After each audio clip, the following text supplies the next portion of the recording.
ভিডিওটি শেয়ার করে দিন। আমরা এই জায়গায় বড় ঝামেলা হয়েছে। এমপি মহোদয় তাৎক্ষণিক খবর পেয়ে এমপি মহোদয় চলে আসছেন এই চালচাতলা বাজারে বড় সম্পাদে বিশেষের পর দেখুন এই স্ত্রী তার স্বামীকে হত্যা করেছে। এই আফার অনেক কষ্ট ক্লাস করছে ছোটবেলা থেকে আমি দেখছি। সাভারে এই যে আমরা ধান চাষ করি এলাকায় এই কাজ করছে, কষ্ট করিয়ে টাকা পয়সা জমাইয়ে সে বিদেশে পাড়ি দিলে। বিদেশে পাড়ি দেওয়ার পরে তো বুঝবো না, বউ বাচ্চা আছে, টাকা পয়সা দিয়েছে। টাকা পয়সা দেওয়ার পরে এই মহিলা তার নিজের নামে করছে। এরপরে এর লাগে মেলে না, সে বাড়িতে থাকে, ও বরগুনে থাকে, পরকীয় করে হাসানের সাথে। আমার সাথে বিভিন্ন জায়গায় দেখা হয়েছে, আমি ডাকল হয়েছি যে এভাবে চলাফেরা করো কেন। একবার সালিশিতে আমাদেরকে এই রাবিয়া অপমানও করছে। পরবর্তীতে আমি হাসানের যে রাবিয়া মামলা দিয়া করে নিয়েছে, নিয়ে ওই বাসায় রাখছে। বাসায় পরিকল্পিত কিছুদিন আগে নাকি বলে 26 লাখ টাকার জমি বেচছে। এই জমি বেচার পরে এটা টের পাইছে, বাসায় নিয়ে আরে মারিয়ে বিষ খাওয়াইয়ে সে মারা গেল। এই যে লোকজন দেখে না, তারে ভালো পাইয়াছে, এখানে টাকা দিয়ে আনে নাকি তারে ভালো পাইয়া বিচারে একদম আমরা দাবি করি আমরা দাবি করি যে ওরে হ্যান্ডকাপ করাই নিয়ে এবং যে হাসানের আমরা 24 ঘন্টার মধ্যে গ্রেপ্তার চাই।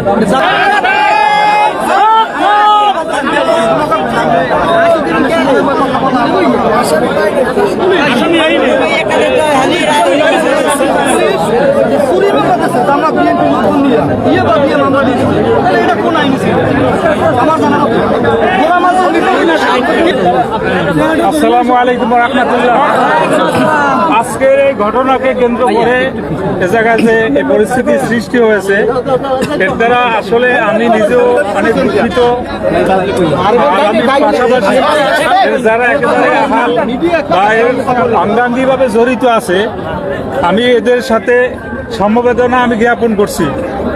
তো আসলে যতটুকু আমি শুনেছি এ ব্যাপারে আমি আপনাদের দাবির সাথেও একমত। আমি আপনাদের কাছে এখন বলি, যেহেতু একটা রাস্তা, আমার উপরে বিশ্বাস আছে, আস্থা আছে। প্রশাসনিক লেভেলে আমি সব জায়গায় কথা বলেছি, তারা আশ্বাস দিয়েছে। সেক্ষেত্রে আমি তাদের কথার উপর আস্থাবান হয়ে আপনাদেরকে আশ্বস্ত করতে চাই, এটার কার্যকরী অবশ্যই ব্যবস্থা হবে। যদি এরপরে আর গরিবসী তারা শুরু করে, আপনাদের নিয়ে আমি আন্দোলন করবো ইনশাআল্লাহ। আমি আপনাদের উদাত্ত আহ্বান জানাই, আমি তার রুহের মাগফিরাতের জন্য আমিও দোয়া করব, আপনারা দোয়া করবেন, আর অবশ্যই বিচার হতে হবে।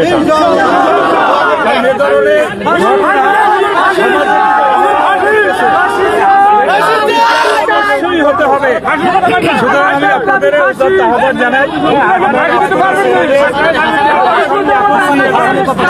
আর এই রাত্রের ভিতরে মামলা হবে, বাকি যে আসামি আছে তাদেরকেও ধরতে হবে। সকলকে ধন্যবাদ। আসসালামু আলাইকুম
গাড়ি লানিয়ে লোক কই করি সব হ্যাঁ হ্যাঁ মুই তো